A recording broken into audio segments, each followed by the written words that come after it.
started with a spoon. Not a fight. Not a scream. Not even a suspicious lipstick stain. Just a spoon. The wrong one. She set it down beside my soup bowl, smiling absently, like she always did when she was pretending to care. But it was the small spoon, not the soup spoon. And that meant she hadn't been listening when I told her 3 times that texture mattered to me when I eat. Petty? Probably. But that spoon hit harder than any slap. And while I stared at it, something in me, something soft and overly forgiving, finally curled up and died. She sat down across from me at our kitchen island, legs crossed, phone in hand, wine untouched. She was wearing the green silk top she used to reserve for our anniversaries. Tonight, she wore it for her reflection in the phone screen. I stirred my soup slowly, pretending not to watch her thumb dart across the keyboard. She laughed, softly, quietly, but not at anything I'd said. I looked up. She didn't notice. The candlelight shimmered across her cheek as she tilted the screen ever so slightly, away from me. The air didn't shift. The lights didn't flicker. The earth didn't rumble. But I swear to you, that moment was louder than a gunshot. A preview of the message flashed in the notification bar. Just long enough. Zayden. Can't wait to taste you again. That's all I needed. She didn't see me reading it. She was too busy crafting her response, fingers moving like she was composing poetry. Maybe she was. Cleared my throat. She didn't flinch. I reached across the table not to grab the phone, not to confront her. No, that would be too easy. Instead, I grabbed the folded menu I'd slipped into the candle holder earlier that day. It wasn't a menu. It was a printout. 3 pages. Full-color screenshots. Her texts. Her photos. His replies. She looked up just as I slid it across the table. "What's this?" she asked, brows furrowing as she pulled it open. I watched her face melt from curiosity to confusion, then to horror.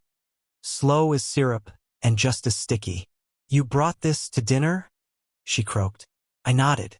"You were texting him while sitting across from me?" I said, calmly, gently, like I was reading her bedtime story. Silence. No excuses. No tantrum. Just the raw, brutal quiet of a woman whose game had just ended mid-play. And then I smiled, because I wasn't done yet. The moment her eyes locked on those screenshots, time slowed. Her lips parted just slightly. A faint tremble hit her fingers. She blinked once, twice, as if that might make the evidence disappear. As if 3 pages of moaning texts, shirtless selfies, and "meet me behind the gallery" exchanges might evaporate if she didn't look directly at them. But they didn't. They stayed right there on our dinner table, between the rosemary bread and the Cabernet Sauvignon she picked out just for ambience. She looked up at me like I just burned our house down. "Daryl?" she started, her voice cracking, but I wasn't interested in what came next. "I know," I said flatly, folding my napkin with deliberate calmness. "Don't insult both of us by pretending otherwise." For once, she had no performance prepared. No indignation. No fake tears. Just the stunned silence of a woman caught rehearsing her lines after the curtain had already dropped. And that's when I leaned back and gave her the second surprise of the night. "Check under your napkin." She hesitated. Then, with robotic stiffness, she lifted the cloth napkin off her lap and found the envelope. Inside was a neatly typed letter of resignation, addressed to her boss, signed by her, and dated today. She blinked. Her voice was barely audible. "What is this?" "Just an early gift," I replied. "I thought I'd save you the trouble of choosing between your job and your affair." That's when her shock began to crack into panic. "You didn't?" she whispered, gripping the letter. "Oh, I did?" I said, gently dabbing my mouth with the corner of my napkin. "Your phone's cloud backup is quite thorough. The videos? The lunch breaks? The desk footage?" She pushed her chair back with a loud scrape. Her eyes were wide now, no longer cool or smug, just scrambled and raw. "Wait, Daryl, we need to talk." "We are talking." "No, I mean this is between us. You can't just." "I already did." I reached for my jacket and stood, my heart somehow beating steadily beneath the ache. Also, your boss? I added, casually tossing my credit card onto the table. He'll be calling you tomorrow. That's the other thing I left under the napkin. Her hand darted back under the table and found the small black USB drive taped to the underside of the tablecloth. Her breath caught. You're insane, she spat, but the words lacked weight. They fell flat on the linen. I leaned in, not with anger, not with cruelty, but with finality. You turned our marriage into a group project, I said, staring into her eyes. So I figured it was only fair the group got to see the results. And with that, I walked out. She didn't follow. She couldn't. She was too busy figuring out how much she had just lost, and how much more was about to unravel. I barely made it a block from the restaurant before my phone rang. The name flashing on the screen was one I had only seen once before, on a corporate directory. Miles Behringer, Clarissa's boss, owner of the design firm, husband, father of 3, believer in image over integrity, and apparently clueless. Until now, I answered calmly. Daryl speaking. There was a pause on the other end, heavy and long, before he finally said, What exactly am I looking at? His voice was cold, clipped, like he was trying to keep from exploding in front of whoever else was in the room. I imagined him alone in his office, door locked, hands trembling as he stared at the email I sent him 15 minutes earlier. I believe you're looking at your studio's lunch hour being repurposed as a motel matinee, I replied, emotionless. More silence, then a sharp inhale. Clarissa? He finally asked, like he couldn't believe it without confirmation. Yes, I said. And Zayden, your junior project coordinator. The next sound I heard was a chair slamming backward. You understand what this means for the firm? I did, and that was precisely why I did it. That's your mess now, I said. Mine was the marriage. Yours is the policy violations, the bad press, the liability. I hung up before he could finish whatever threat or plea was forming on his tongue. I wasn't interested. For once, I wasn't the man desperate to make everything right. By the time I got home, the house was darker than usual. No lights on, no movement, but her phone was already ringing upstairs. I could hear the muffled vibrations echoing through the walls. Her ringtone for work. It rang 5 times, then again, then again. I poured myself a glass of water, sat at the kitchen table, and stared at the half-written grocery list she'd left beside the fruit bowl.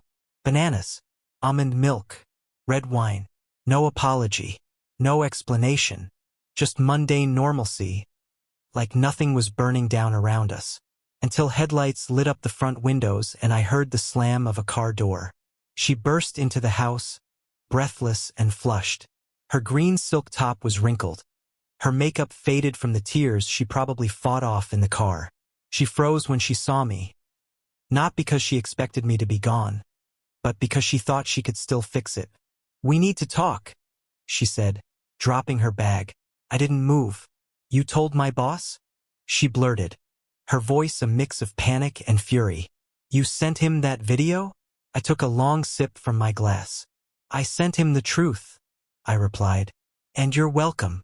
Her mouth opened, but no words came out. I let the silence stretch until it was unbearable. You embarrassed me, she hissed. You blindsided me. Like texting another man at our dinner table? I snapped. Like sleeping with someone you introduced to me as your intern while I was funding your career? That shut her up. For a moment. And then she laughed. Bitter, sharp, ugly. This is all because you're boring, Daryl. You think being loyal is a personality. You think sitting quietly makes you strong. I stood up slowly, heart pounding. Not because I was afraid, but because I'd finally heard the real her. Being boring is better than being a liar, I said. And sitting quietly? That's over. I walked past her, heading for the stairs. You're not just going to walk away from this, she yelled behind me. But I didn't turn around, because upstairs, waiting in the printer tray, were copies of the signed legal separation papers. And in my inbox, a message from someone I never expected, Zayden's wife. She had screenshots of her own, and a plan. One that would flip this whole story inside out. I didn't sleep that night. Not out of heartbreak, surprisingly. The heartbreak had passed hours ago, replaced by a cold, buzzing focus that felt eerily calm. Like I'd stepped out of a burning building and realized I could breathe again. Instead of collapsing, I spent the night digging, clicking through links, reading, searching, connecting dots that had always been there, only now I had the clarity and the motivation to see them for what they were. Zayden's wife had messaged me just after 11 p.m. Her name was Emery. Her message was short, polite, but laced with exhaustion. "Hi Daryl, I think we need to talk. I believe your wife and my husband have been crossing lines. I have proof, and I think you might too." We got on a call 20 minutes later. Emery's voice didn't shake. She sounded like someone who had already done all her crying, and now was armed to the teeth with spreadsheets and timestamps. Turns out Zayden had a pattern. Clarissa wasn't the first, not even the second. Just the latest.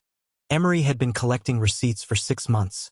Photos, logs, even screen recordings from the home computer Zayden thought she didn't know about.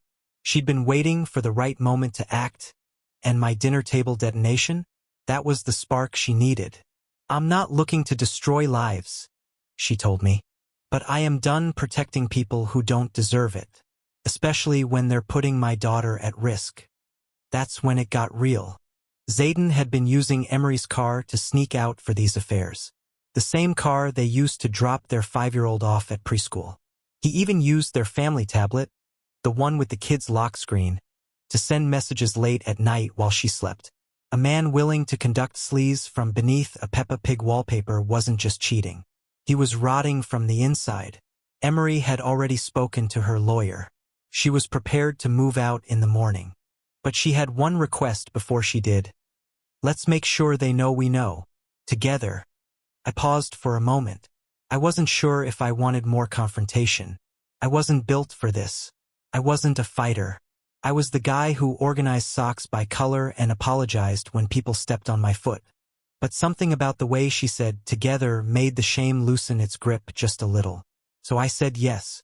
And that's how, at 7:42 a.m., my wife received a calendar invite titled, "Let's talk about Tuesday, join link below." The call was scheduled for 9 a.m. Clarissa wandered downstairs at 8:15, dressed in one of my old hoodies, probably to play the "we're fine" card in case I softened overnight. Her hair was still messy from sleep, but the look on her face was polished. Too polished. As if she'd already prepared a new version of events, one that cast her as the victim of emotional neglect or feeling unseen. I didn't speak, just slid a mug of coffee across the table and nodded toward the laptop. She sat down, confused. "What's this?" "Meeting," I said simply. Her brows drew together. "With who?" Before I could answer, the Zoom notification chimed. "Zayden Berenger has entered the meeting. Emery Berenger has entered the meeting." Clarissa's face drained of all color. I joined. Emery's camera was on. Her background was neutral, just a lamp and a bookshelf, but her expression was carved in steel. "Good morning," she said, her tone businesslike. "Glad we could all be here." Zayden looked like he'd seen a ghost, or maybe 4 of them. He was shirtless, holding his phone in one hand, blinking rapidly as if hoping this was a nightmare he could wake up from. Clarissa stood up like the laptop had just bitten her. "What is this?" she demanded, her voice rising. I leaned back. "Truth time." Emery didn't flinch. "Clarissa, Zayden, this isn't about begging for apologies. This is about clarity. And consequences. So if either of you wants to deny anything, now would be a good time." Neither said a word. Zayden tried once. Opened his mouth. Closed it. Clarissa's hands were fists at her sides. She looked like a statue cracking from the inside. "You two decided to rewrite your marriages," Emery continued. "So now we're choosing how the story ends. And I swear to you, in that moment, I saw something in Clarissa I hadn't seen in years. Not fear, not shame, not even guilt. I saw powerlessness. The one thing she never thought she'd feel." The call ended with no apologies, no shouting, and no attempts to fix what had shattered. Just 4 people sitting in a virtual square of awkward silence. 2 whose lives had been ripped open, and 2 who were finally out of excuses. Emery was the first to log off. I followed. Clarissa just stood in front of the laptop long after the screen went black, staring at her own reflection, like maybe she was trying to figure out how she got here. I didn't speak to her for the rest of the morning. Not because I wanted to punish her, but because there was nothing left to say that hadn't already been burned down in front of both our faces. She wandered the house like a guest at a party she wasn't invited to. I watched her from the kitchen as she sat on the edge of the couch, phone in hand, thumbs frozen over the screen, unsure who to message first. Her lawyer, her boss, or the man whose name she'd saved in her phone with a heart emoji. Around noon, I got the email. Not from Clarissa, from Miles, her boss. The subject line read, "Urgent. Clarissa Reynolds suspension notice." Inside was a simple 3-paragraph statement. Effective immediately, she was being placed on administrative leave pending an internal investigation into inappropriate workplace conduct, misuse of company resources, and violation of employee relationship policy. It was corporate speak, sure, but the message was loud and clear. Clarissa wasn't just in trouble. She was radioactive. HR had already scrubbed her from the team's internal messaging platform. Her access card was disabled. Her current projects reassigned. I forwarded the email to my personal account, printed a copy, and laid it on the dining table beneath her half-drunk latte. She found it 5 minutes later. The scream that followed shook the walls. "You had no right," she shrieked, storming into the kitchen. "You don't get to destroy my job because you're hurt." I turned slowly, taking my time, letting her words hang in the air like toxic fog. "I didn't destroy your job," I said quietly. "You did that all by yourself. I just made sure your boss saw what was already there." She stomped toward me, eyes wet and furious, like a cornered animal. "You were supposed to love me through this. People make mistakes, Daryl. You don't nuke someone's life because they messed up. Mistakes don't last for months. They don't include hotel receipts, timestamps, or 12 gigabytes of photo backups." She opened her mouth, then shut it. Her shoulders slumped, and something inside her broke. But I didn't feel satisfaction, just a strange, dull ache, like watching someone fall from a cliff they built themselves. "I don't even know who you are anymore," she whispered. I let out a bitter laugh. "That's the first honest thing you've said in years." The rest of the day passed in silence. I packed a bag, not because I was running, but because I needed space to think. I booked a rental apartment for a week. When I left that evening, she didn't try to stop me. She just sat on the stairs, barefoot, clutching her phone like it might turn back time. The next morning, Emery texted me, "You might want to check the firm's Instagram." I opened it, and there it was, a bombshell of a post. Effective immediately, Zayden Berenger is no longer employed at Berenger and Company. We do not tolerate unethical conduct in our studio. Clients and team members deserve a safe and respectful environment. It was public, brutal, and unmissable. Within an hour, hundreds of comments flooded in. Former interns, junior designers, even past clients. Some shared vague stories about weird encounters or uncomfortable moments. Others confirmed what Emery already knew. Zayden had been leveraging his position for years. One anonymous account even claimed he'd exchanged late-night design critiques for favors, and the studio ignored it. But now, they couldn't ignore it anymore. The firm's Yelp page exploded. A small design gossip blog picked it up. The headline was short and merciless. "Workplace scandal at Berenger and Company. Romance, power, and fallout." By lunchtime, Zayden's LinkedIn was gone. Clarissa's page still existed, but her bio had changed. From senior creative lead at Berenger and Company to currently exploring new opportunities. And that's when it hit me. This wasn't just the end of a marriage. It was the end of the image she built, the mask she wore, the story she curated about who she was. And I didn't lift a single finger to fabricate anything. I just stopped shielding the truth. 3 days passed before I heard from her again. I was still at the rental, a dull, modern apartment above a bakery that always smelled like burnt sugar and cinnamon, which somehow made it both comforting and depressing at the same time. I hadn't touched the bag I packed beyond my laptop and a pair of socks. I mostly sat by the window watching strangers come and go, wondering how many of them were living double lives too. On the morning of day 4, there was a knock. I opened the door slowly, expecting maybe a delivery or a building manager checking in. But instead, I found a small cream-colored envelope taped to the handle, my name scrawled across the front in Clarissa's handwriting. Not the rushed, sharp scrawl she used on grocery lists or passive-aggressive sticky notes. This was her old script, from when we used to write each other notes during our first year of marriage. For some reason, that hit harder than I expected. I almost didn't open it. I stood in the doorway with the letter pressed between my fingers, debating whether I was ready to give her voice space in my head again. But curiosity got the better of me, or maybe weakness, and I slid my thumb under the flap and pulled out 2 folded pages. She'd written it by hand. Not typed, not texted, not emailed. That alone was unusual. The letter began softly, but it didn't apologize right away. Instead, it meandered through old memories. Our first trip to Portland, the time we got caught in the rain after that concert, how she always hated how much I overcooked rice. It was like she was trying to remind me that there had once been a we before there was ever a him. But by the second page, her tone shifted. She said she didn't know why she started the affair, that it wasn't love and it wasn't passion either, that it was escape. From what? She couldn't explain. From me? From herself? From the version of life she said felt too predictable, too gentle, too safe. Her words, not mine. And then she wrote this. You always made everything so easy for me, Daryl. You never asked for anything except honesty. And I couldn't even give you that. I sabotaged myself because I didn't think I deserved to be loved in the quiet way you loved me. I wanted fireworks, and I didn't care if they burned the house down. I read that line 3 times, and then I turned the letter over expecting some kind of final plea. Maybe a last shot at sympathy. A can we talk? Or I miss you. Or please come home.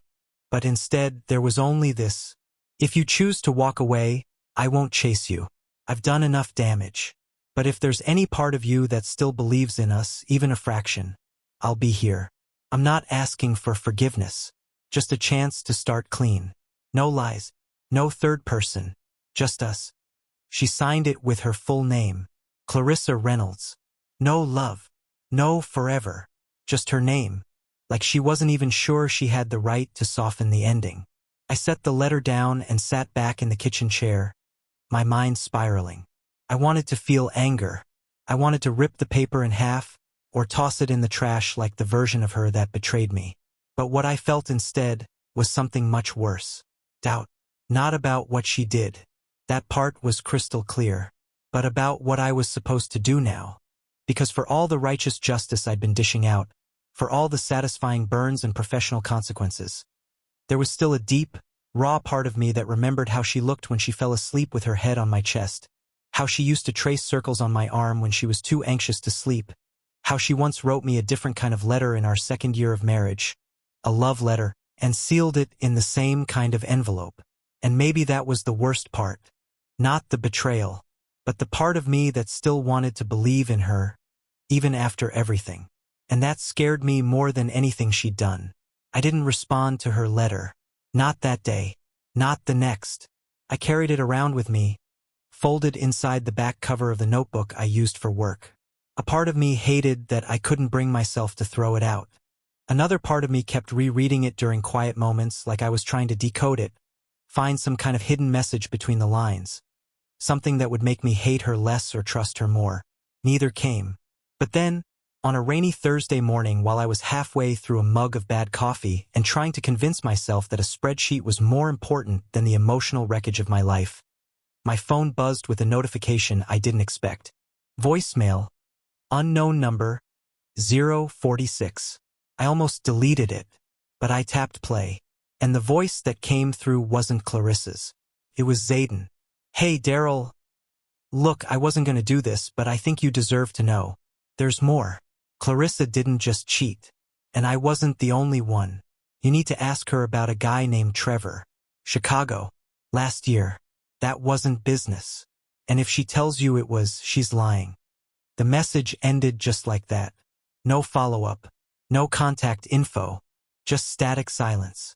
I sat there for a long time, staring at the screen, heart pounding. Trevor? Chicago? Last year? I scrubbed back through memories like a detective at a crime scene. Clarissa had gone to Chicago last year for a client presentation. It was supposed to be an overnight trip, extended to 3 days because of flight delays. She texted updates, sent a photo of a hotel room, complained about overpriced minibar snacks.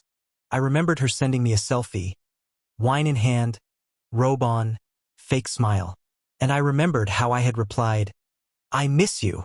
She never answered that one. I didn't want to believe Zayden. It would be easier to dismiss it as petty sabotage. But he'd already lost everything. His job, his reputation, his marriage. What else did he have to gain? Still, I needed proof. Something more than just a cryptic voicemail. So I went digging. Not in her current email. She had changed the password weeks ago.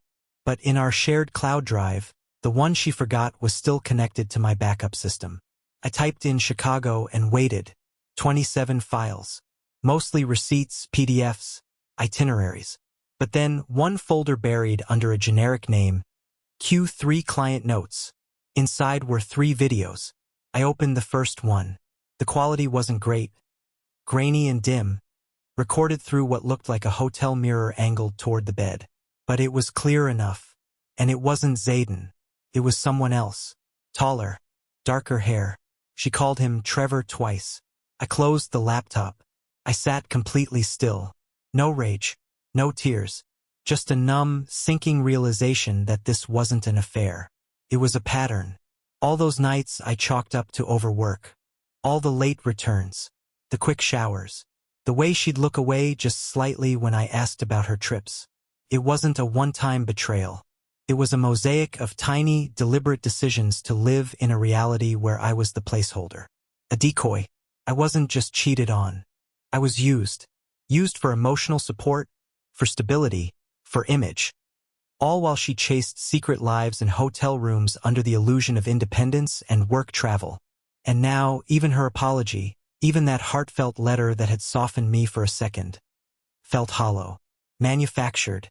A script meant to keep the door slightly ajar, just in case she needed me again. I didn't wait another minute. I packed up my things, left the rental, and went home not to make peace, but to end it. When I walked through the front door, she was in the kitchen, barefoot, hair in a bun, mixing something in a bowl like nothing had happened. She looked up, startled. "Daryl." I held up my phone. "You lied. Again. Chicago. Trevor." Her face collapsed, not in shock but in recognition. "You went through?" "Don't," I said sharply. "Don't make me the villain. I believed you. I almost believed that letter. But I should have known. Even your apology had a lie underneath it." She dropped the bowl. It shattered. I didn't flinch. "You don't get another letter. You don't get to be the one who walks away this time," I said. "I'll be filing for divorce first thing tomorrow. You can explain Trevor to your next therapist." I turned and walked out. And this time I didn't take my keys. The divorce went through faster than I expected. Maybe because she didn't contest it. Maybe because, deep down, she knew there was nothing left to salvage. We met once more. In a conference room with 2 white lights and an attorney who looked like he'd seen 100 marriages die before lunch. She didn't speak much. Just nodded when it was her turn, signed where they told her, and left without looking back. And just like that, 11 years unraveled in under 40 minutes. But here's the twist. This isn't a story about ruin. It's about rediscovery. At first, I thought my life would shrink without her. That the silence would get louder, the days would feel longer, and I'd fold in on myself like an old tent no one camps in anymore. But what actually happened was the opposite. I began to breathe differently. Not deeper, just freer. I stopped checking my phone every 5 minutes. I stopped wondering whether I was being enough, saying enough, exciting enough. I started walking in the mornings. I started journaling. Not just the pain, but the strange, beautiful nothingness that followed when you finally run out of tears. And then, something small happened. Emery reached out. Not romantically, not awkwardly, just humanly. We had coffee one day, talked about how strange it is when the person you built your life around becomes a stranger overnight. She was funny, sharper than I remembered from that Zoom call. Turns out, she was the one who helped Zayden's last affair partner escape a toxic situation. She never bragged about it. She just did it because, in her words, someone had to be the adult. We kept in touch. And weeks later, we walked into a gallery opening together. Nothing official. Just two people who knew what it meant to be broken, and what it meant to stand up anyway. I don't know what the future holds. I'm not rushing to label anything. But I do know this. Sometimes the most stunning plot twist in your life isn't a betrayal. It's who you become after surviving it.